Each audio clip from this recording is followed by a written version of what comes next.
Piss and Vinegar Day 151.5 because I wasn't supposed to do arm wrestling today. I've done 2 workouts today. Chest I did, and then arm wrestling, which I was supposed to do yesterday, but due to unforeseen circumstances, I didn't. Now, I've tried to record this video a few times now. It's really late at night, so I didn't do a live narration. I'm doing a post narration, but there was something I wanted to talk about, but I've recorded it 3 or 4 times, and every time I do it, I feel like I'm going to sound like an insane person. And that's not even necessarily... I don't really give a shit about that. If people think I'm insane, I don't really give a fuck. It's more, I'm trying to convey a point without over-explaining, and I don't have the intellect to basically explain it. But today, basically, when I was working out, I had this sense of like a dark presence in my gym.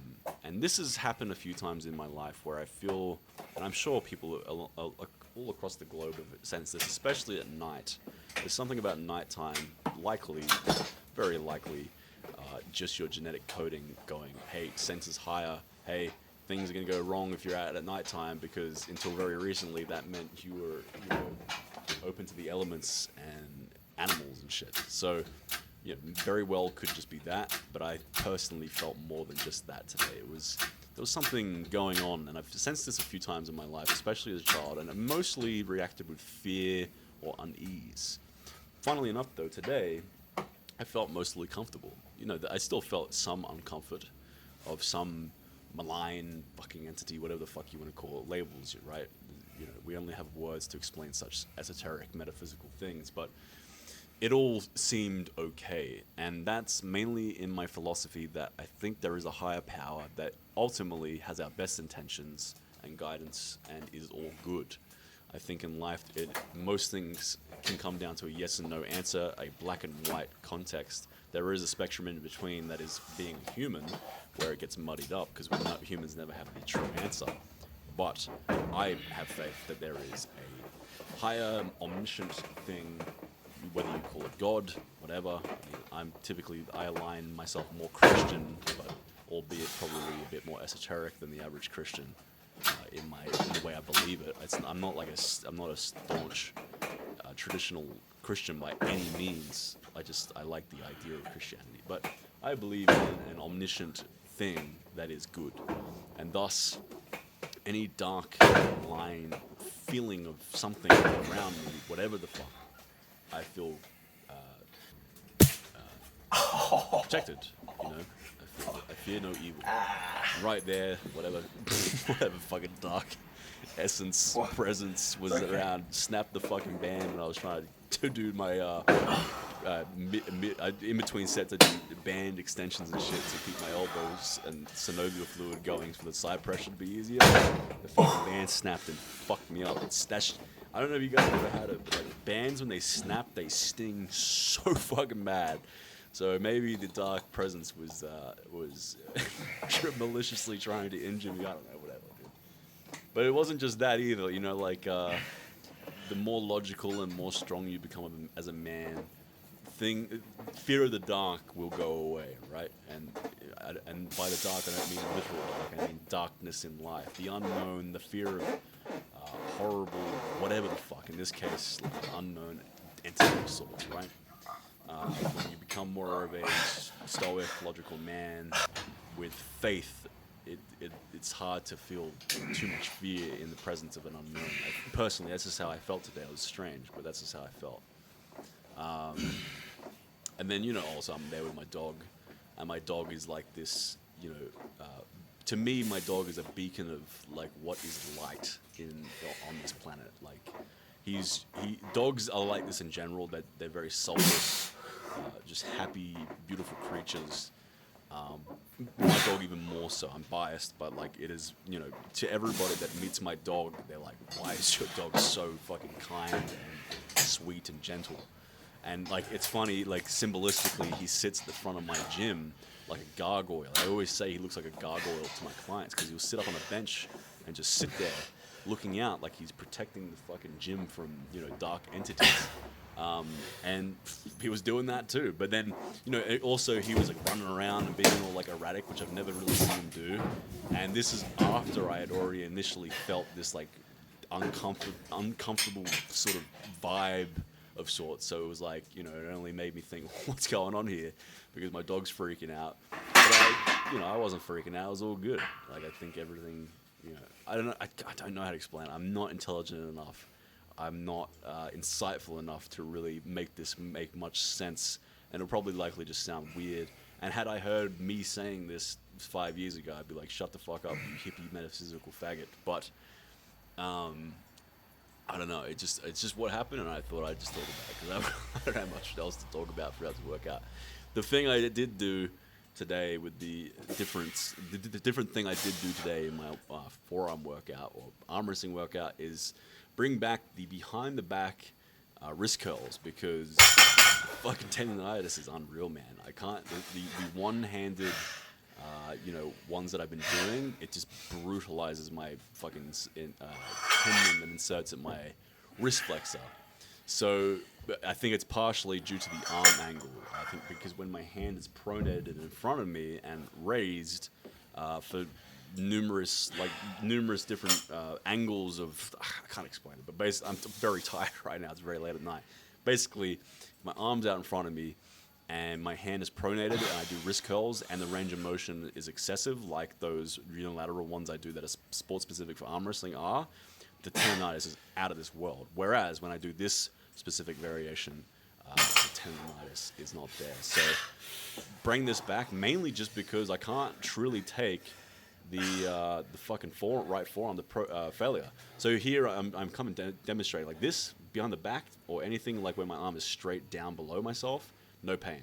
I raise it up like this, as you see me here, that hurts a lot. So I don't know exactly what's going on there, but basically anytime my forearm is down or my arm is straight down below my side, the tendonitis isn't there, probably because the range of motion isn't as long. So that's a new exercise I'm going to be doing. Now I'm dancing with my dog, you know, in the presence of darkness, I'm just staying happy and jolly, as spite to any perceived weirdness I was feeling in this gym. This video is probably going to get some flack from those of you who are very secular, and that's probably the way to be. I think the more you become faithful in, you know, the more you become spiritual or religious or any of those things, the more you get tested.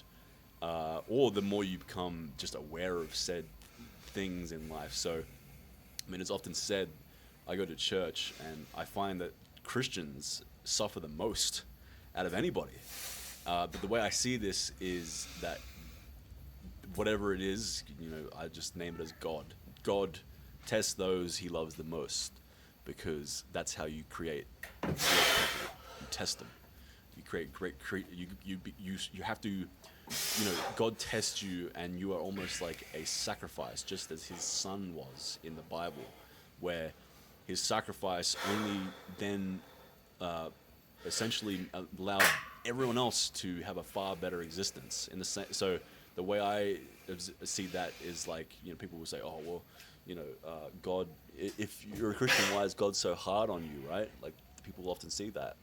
And it's like, because if a Christian can get through the tests, they can be that much more of a graceful person for the people around. And this isn't to say that, you know, this has to be a Christian context. You know, I've seen and met and talked to many Muslims, maybe not so many Buddhists, but other religious or other, you know, people of religious or even just spiritual beliefs that hold, you know, a certain gracefulness and a certain fearlessness in the face of evil.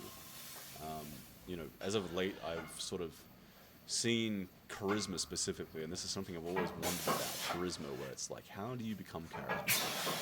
And I think a big part of charisma is simply your intent. And there's two ways of doing it. And it's back to the black and white thing, where it's like, you either have evil charisma, which is surface level charisma, and sociopathic charisma, where it's like, this person is harnessing something evil within themselves to deceit or lie to you.